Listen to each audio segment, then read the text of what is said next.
UNCTAD says trade tensions are causing global investment to fall for a third straight year in 2024. The Bank of England holds interest rates at 4.25%.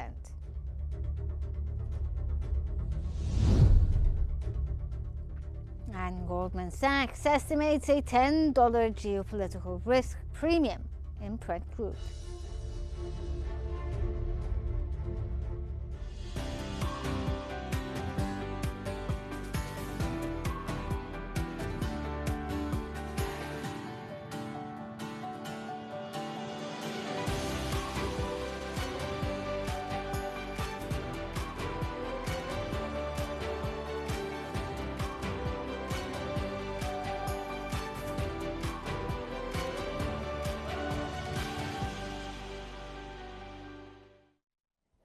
Welcome to the Economic Bulletin. We start off with global economy, where the United Nations Agency for Trade and Development has reported that effective global investment fell for a third consecutive year in 2024, with fears this year could be even worse as trade tensions rock investor confidence. Excluding several European conduit economies, foreign direct investment transactions declined by 11%. However, when these intermediary hubs are included, global FDI rose 4% to $1.5 trillion. Developed economies suffered a sharp drop in investment, with a 58% decrease in Europe.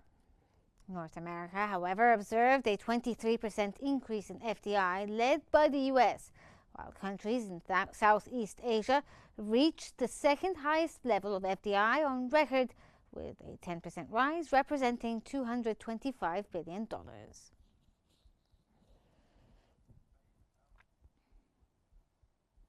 Moving on to Europe, where the Bank of England has held interest rates at 4.25% as expected, but said it was focused on risks from a weaker labour market and higher energy prices as conflict in the Middle East escalates. The BOE Governor, Andrew Bailey, stated that interest rates were on a gradual downward path, so he emphasized that policymakers were not committed to a preset trajectory. He added that the world is highly unpredictable and the UK was observing signs of softening in the labour market. The bank also indicated a less severe impact from Trump's tariffs on the global economy than initially thought, though trade uncertainty will still affect the UK.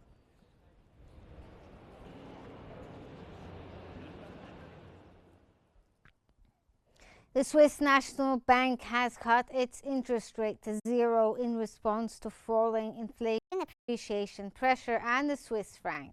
It also warned that the economic outlook is highly uncertain due to trade-related and geopolitical tensions. The bank noted that capital ratios remain broadly stable. It also maintained available capital buffers reflected significant loss absorbing and lending capacity. Additionally, banks held substantial liquidity buffers, which contributed to their resilience.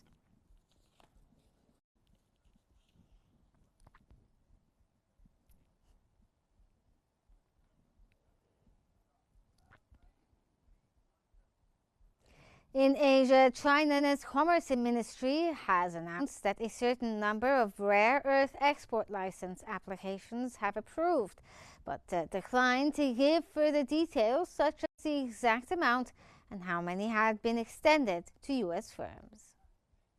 中国一贯高度重视维护全球产供链的稳定与安全，依法依规不断加快对稀土相关出口许可申请的审查，已经依法批准一定数量的合规申请，并将持续加强合规申请的审批工作。中方愿就此进一步加强与相关国家的出口管制沟通对话，积极促进便利合规贸易。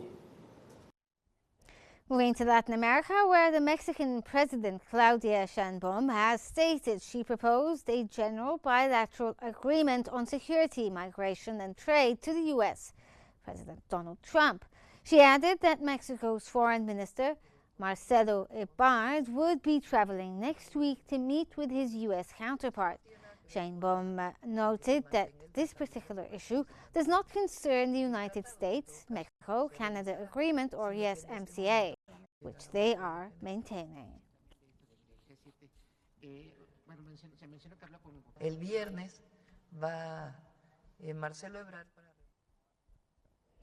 Moving to Australia, where the Bureau of Statistics there has reported that employment dipped in May after solid gains the previous month. So a full-time jobs jumped and the jobless rate held steady in a sign of continued resilience in the labour market. The report showed that net employment dipped to 2,500 in May from April, while the jobless rate held at 4.1%, where it has been for over a year now.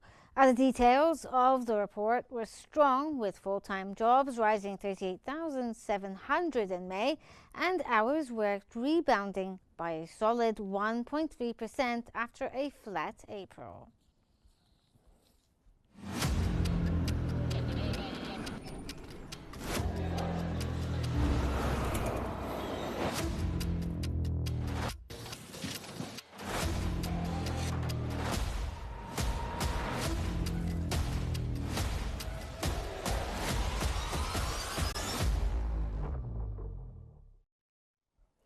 The Labor Department has reported that the number of Americans filing new applications for unemployment benefits fell last week, but stayed at levels consistent with a further loss of labor market momentum in June and softening economic activity. Initial claims for state unemployment benefits dropped to 245,000 for the week, ending June 14th, from 250,000 the week before. The 4-week average claims, which smooths out week-to-week volatility, rose to 245,500, the highest since August 2023.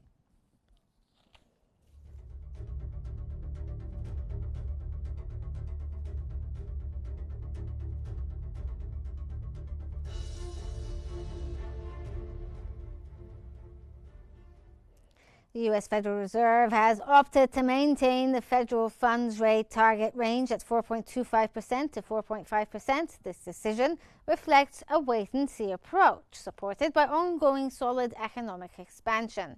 Despite trade fluctuations, recent data confirms strong economic activity. However, the bank revised its projections, forecasting higher unemployment and inflation for 2025, 2026, and 2027. It also lowered its U.S. economic growth forecast for 2025 and 2026. Specifically, growth in 2025 is now expected to slow to 1.4%, with unemployment rising to 4.5% and inflation reaching 3% by year's end. The Fed held its 2025 federal funds rate forecast at 3.9%, but raised the 2026 and 2027 forecast by 0.2 and 0.3 percentage points, respectively.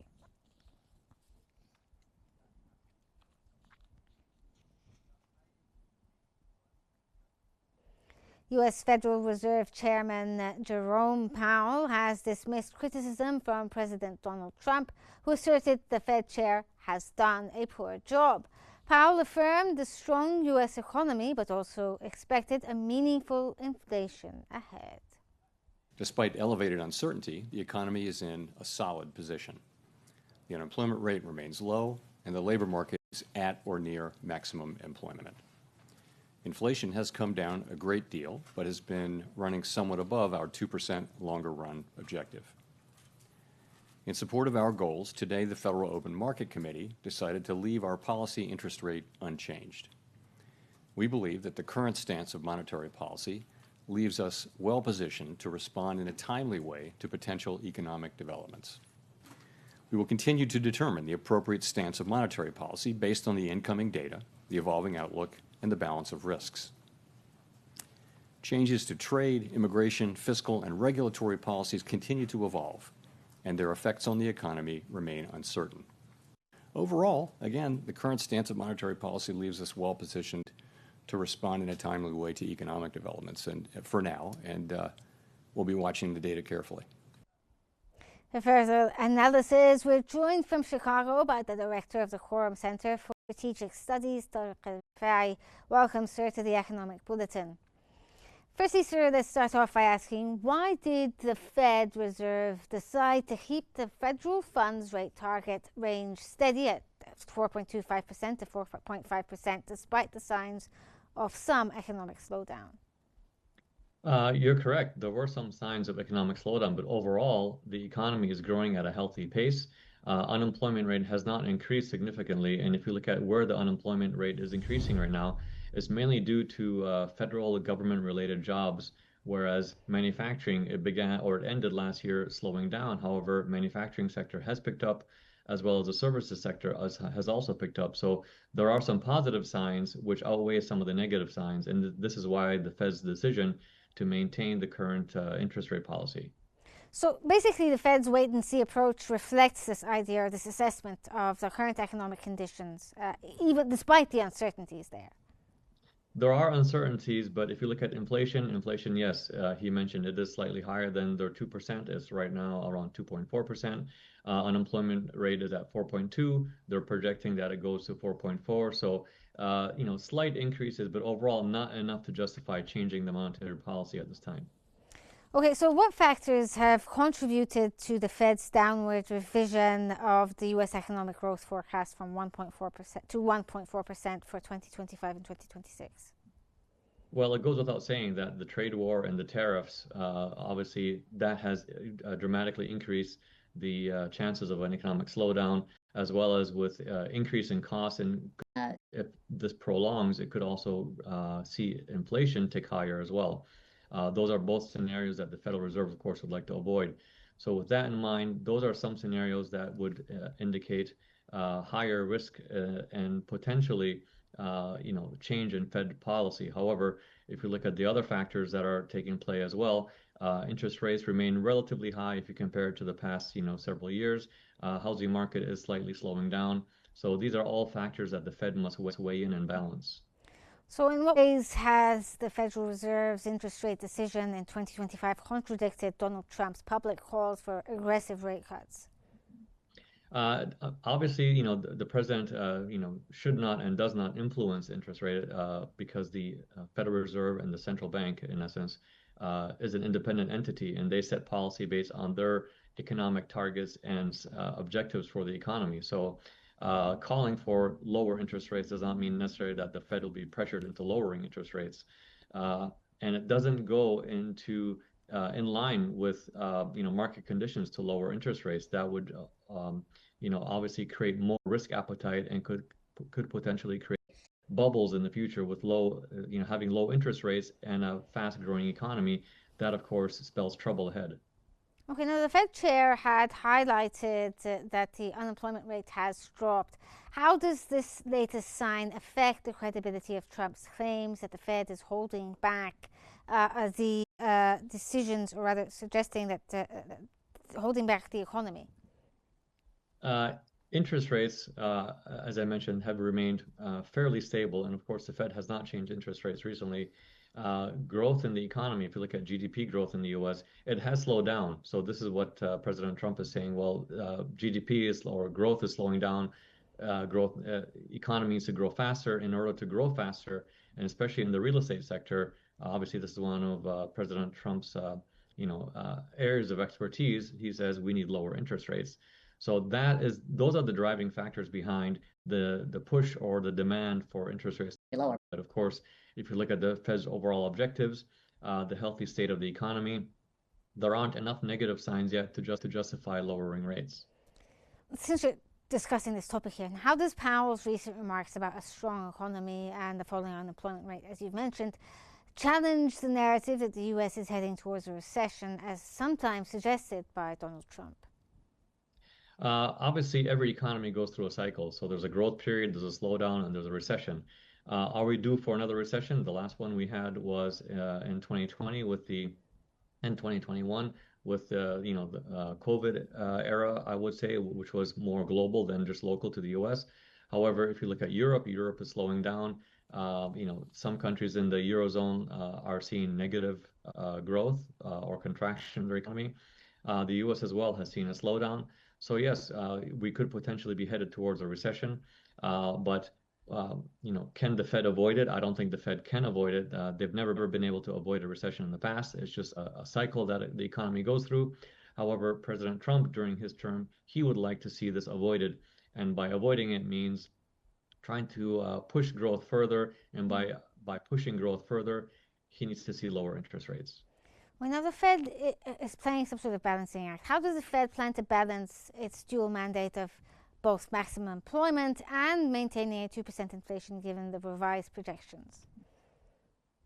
Well, I mean, one factor that hasn't been widely used is the Fed really keeps an eye on the stock markets, the financial markets, how healthy are they? If we're seeing financial markets, fall drastically as we saw during the COVID era, this is before any sign of a recession. Of course, the Fed drastically reduced interest rates. So the Fed does keep an eye on the health of the stock market, which is I guess a leading indicator of what lies ahead for the economy. So that is one indication. Of course, rising tensions now and geopolitical factors come into play. So what happens over the next few weeks and maybe a few months will determine what the Fed does at its next meeting. What risks does the Fed identify that could cause further adjustments to interest rate policy in the future or in the near future? The near future, obviously, with the tariffs, rising tariffs or continued rising tariffs, especially on major economies such as China, as well as rising geopolitical tensions. What markets are looking to now, they price in pretty much what's going to happen in the trade war and trade policy, because it looks like the countries are looking and seeking to find ways to come to a conclusion. However, geopolitically, this is unknown as of now, and this is the risk that the markets are paying attention to. Well, now that you've mentioned several times here the geopolitics of things and what's happening in the world obviously affects the economy. What immediate effects would a US war have on the federal government spending and the national debt, and how might this influence economic growth in general? Well, the influence on national debt and economy, that will take months, maybe even half a year or more to kind of see the effects on the economy. However, immediately, and what we have seen is, the rising oil prices, and right now we've seen the price of oil rise at the fastest rate since the Russia-Ukraine war began. So this is a sign that the current war and geopolitical tensions could have some longer lasting power on markets or effect on markets than what has seen, because initially when we look at geopolitical tensions, you see a spike in oil.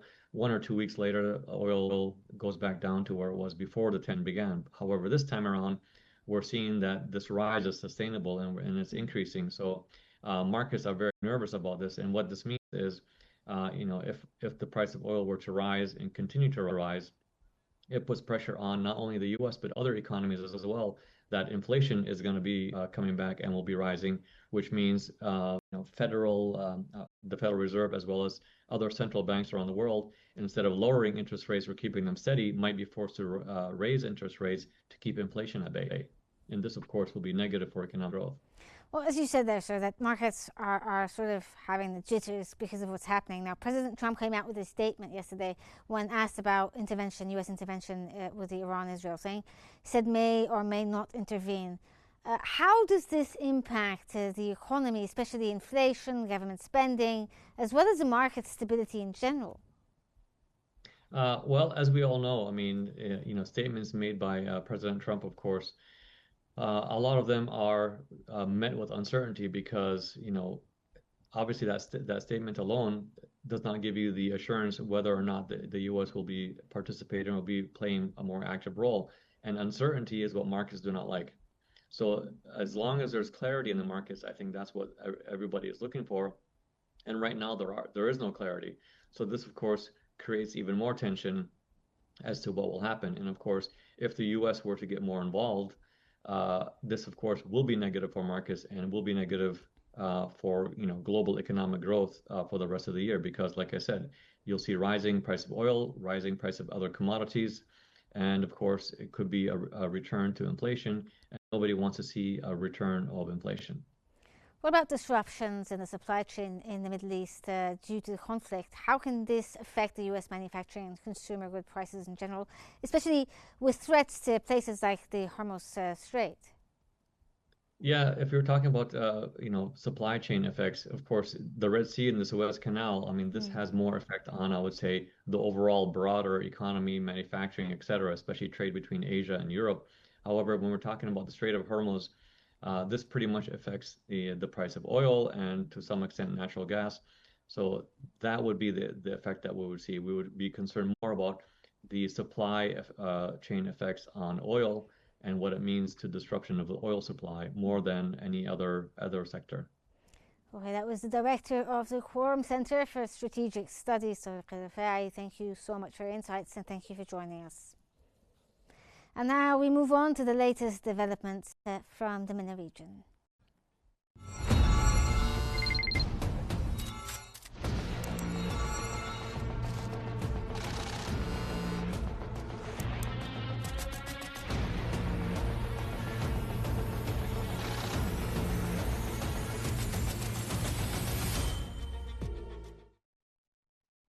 The Turkish Central Bank has held its benchmark one-week repo rate at 46%, a decision that aligned with market expectations.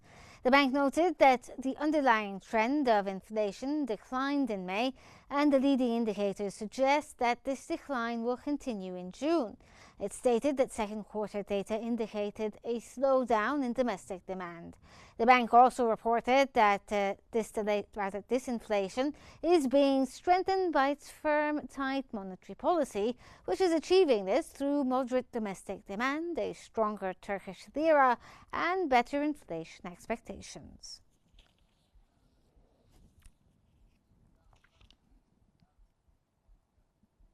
The Tel Aviv Stock Exchange building has reportedly suffered extensive damage in missile strikes by Iran. Significant damage was inflicted on the building after Iran fired dozens of ballistic missiles, marking one of the most direct attacks on Israel's economic infrastructure since hostilities erupted.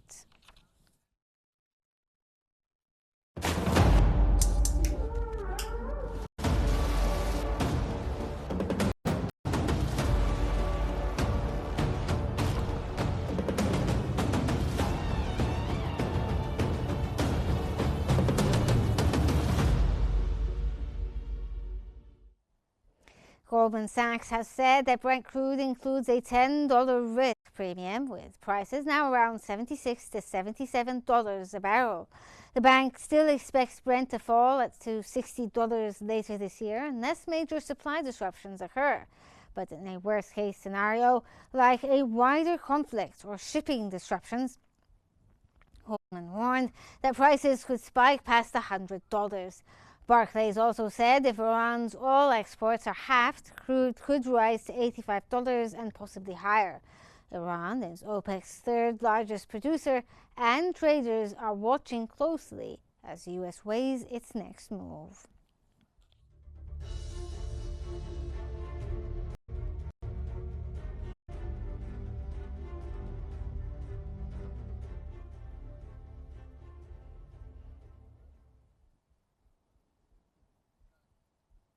Chief of Russia's sovereign wealth fund, Kirill Dmitriev, has stated that Russia, the United States and Saudi Arabia could act jointly to stabilize oil markets if needed.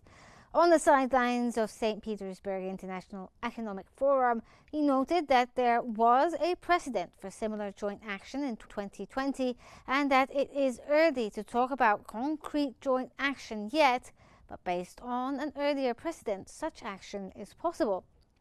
Dmitriev further noted that events in the Middle East create conditions for oil price rises. The dynamics of these events will define how dramatic this rise will be. He highlighted that the dynamics of such rises sharply reduce the possibility of further restrictions on Russia's energy sector.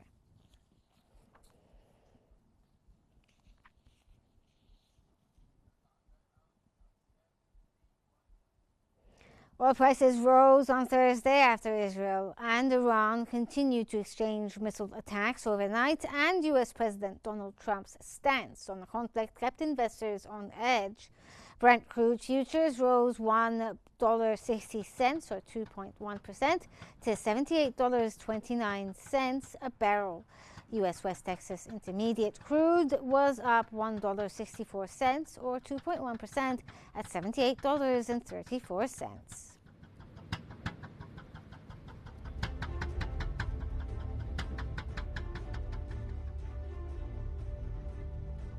That brings us to the end of our economic bulletin. Here's what we've been covering.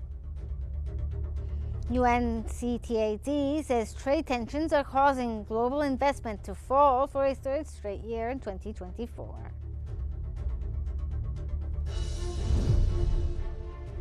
The Bank of England holds interest rates at 4.25%.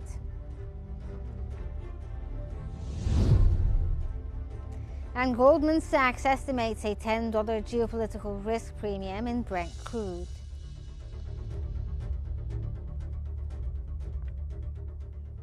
This concludes our economic bulletin. Don't forget to follow Qnews on YouTube, Facebook, X, Instagram, and TikTok at Qnews EGY to stay informed. Thank you for watching and stay tuned for more here.